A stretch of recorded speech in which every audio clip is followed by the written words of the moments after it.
Dans cette vidéo, on va voir un petit peu certaines modifications orthographiques en espagnol, notamment dans les verbes à diphtongue.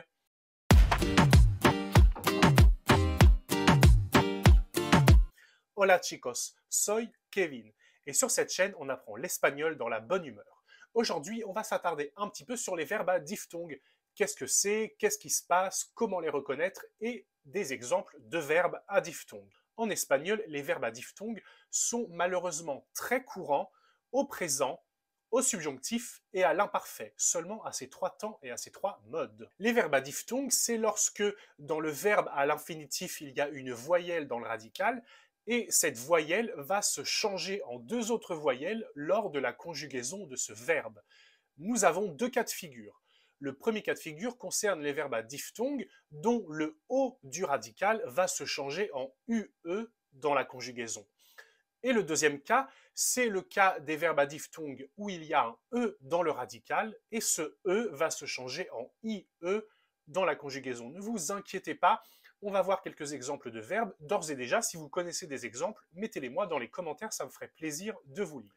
La question que vous me poserez, c'est est-ce qu'il y a une manière de savoir, est-ce qu'il y a une règle pour identifier quels sont les verbes qui diphtonguent et ceux qui ne le font pas? Malheureusement, en espagnol, il n'y a pas de règle. La seule chose que je peux vous conseiller, c'est lorsque vous voyez un verbe en espagnol, quel qu'il soit, qui a un E ou alors un O dans son radical, il faut simplement vérifier sa conjugaison pour savoir s'il diphtongue ou pas, parce qu'il n'y a pas de règle établie pour savoir à l'avance si un verbe va diphtonguer ou non. C'est donc simplement avec la pratique et avec votre amélioration, donc au fur et à mesure que vous allez vous améliorer en espagnol, que vous allez pouvoir reconnaître beaucoup plus facilement les verbes à diphtongue. Mais je vous le rassure, c'est compliqué pour tout le monde au début. Donc chaque fois que vous avez un doute, n'hésitez pas à vérifier, à ouvrir un dictionnaire pour savoir s'il y a une diphtongue ou pas.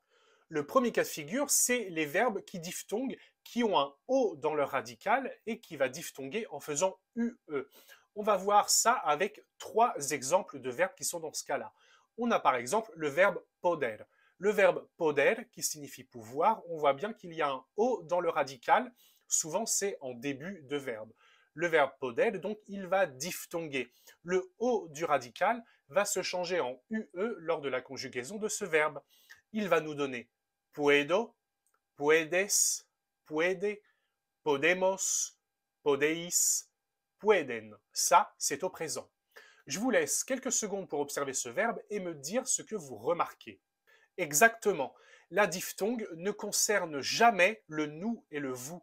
Donc dans les verbes, le O va se changer en UE seulement aux personnes 1, 2, 3, 6.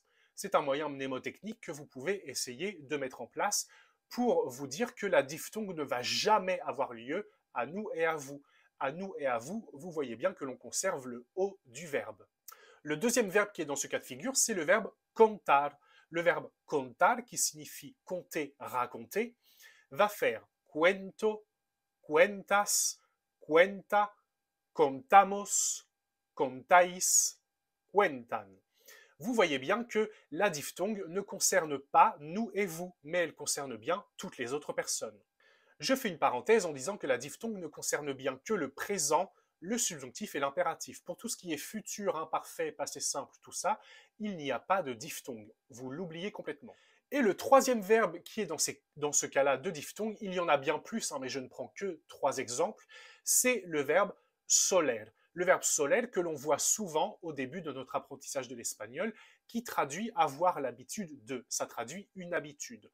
Soler qui va faire suelo, sueles, suele, solemos, soleis, suelen. Vous voyez bien que dans tous les verbes à diphtongue, il n'y a jamais de diphtongue à nous ni à vous. Le deuxième cas de diphtongue qui existe en espagnol, ce sont les verbes qui contiennent un E dans leur radical et qui vont voir leur orthographe modifiée. Le E va se changer en IE. Le premier exemple de verbe qui est dans ce cas-là, c'est le verbe perder. Dans le verbe perder, vous voyez bien qu'il y a un E dans le radical. Il va faire pierdo, pierdes, pierde, perdemos, perdeis, pierden. Ici, vous voyez bien que, comme le premier cas de diphtongue, la diphtongue ne concerne jamais nous et vous. Le deuxième verbe qui est dans ce cas-là, notamment, c'est le verbe pensar. Pensar qui va faire pienso, piensas, piensa, pensamos, pensáis, piensan. Pareil que les cas précédents. Et on va également avoir le troisième verbe que je vais prendre comme exemple, c'est le verbe entender qui signifie comprendre. Entiendo, entiendes, entiende, entendemos, entendéis, entienden. Je ne reviens pas sur l'absence de diphtongue à nous et à vous. Est-ce que vous connaissez d'autres verbes qui diphtonguent en espagnol? N'hésitez pas à me le dire dans les commentaires. Je veux bien insister sur le fait que j'ai pris 3 exemples pour chaque cas, mais malheureusement, il y a énormément de verbes qui diphtonguent en espagnol. Je pourrais en citer 50, voire plus. C'est pour ça qu'il faut être vigilant au moment de conjuguer un verbe et de s'exprimer en espagnol. Nous avons un cas particulier dont j'aimerais vous parler, qui est le cas particulier des verbes à diphtongue, mais qui ont la première personne irrégulière. Dans ce cas-là, on va prendre un exemple simplement avec le verbe venir. Le verbe venir qui diphtongue, le E de venir se transforme en IE. Je vais vous donner la conjugaison de ce verbe au présent. Il va faire vengo, vienes, viene, venimos, venís, vienen. La première remarque que l'on peut se faire, c'est que comme tous les autres verbes à diphtongue, ça ne concerne jamais nous et vous. Il n'y a pas de diphtongue à ces personnes-là. Mais une autre remarque qui est très importante, c'est que ce verbe venir, il a la première personne qui est irrégulière. Vengo, il y a un G qui apparaît de nulle part. Dans ce cas-là, la règle est simple. Si la première personne du verbe est irrégulière, alors le verbe va diphtonguer à toutes les personnes, sauf à la personne qui est irrégulière. Dans ce cas-là, l'irrégularité l'emporte sur la diphtongue. Il n'y a donc pas de diphtongue à la première personne, justement parce que celle-ci est irrégulière. Il y a pas mal de verbes qui sont dans ce cas-là, il ne faut pas hésiter à se renseigner sur la conjugaison.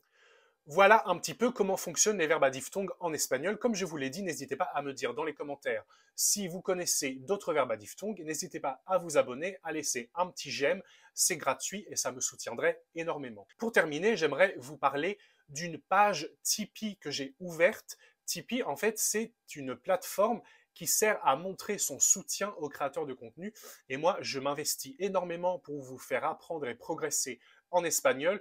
Donc, je vous laisse le lien de ma page Tipeee. Si jamais vous voulez me soutenir, je vous laisse simplement aller voir la page avec tout ce qu'il y a expliqué dessus. Ça sert notamment à soutenir financièrement les créateurs de contenu et évidemment l'argent que je récolte grâce à Tipeee va me permettre de créer plus de contenu sur les réseaux sociaux, d'améliorer un petit peu mon matériel en ce qui concerne la création de vidéos, le logiciel de montage, tout ça qui demande un apport financier assez important. Merci beaucoup de votre implication y no olvides que aprender español fue la mejor decisión que tomaste en tu vida. Nos vemos, chicos. Hasta luego.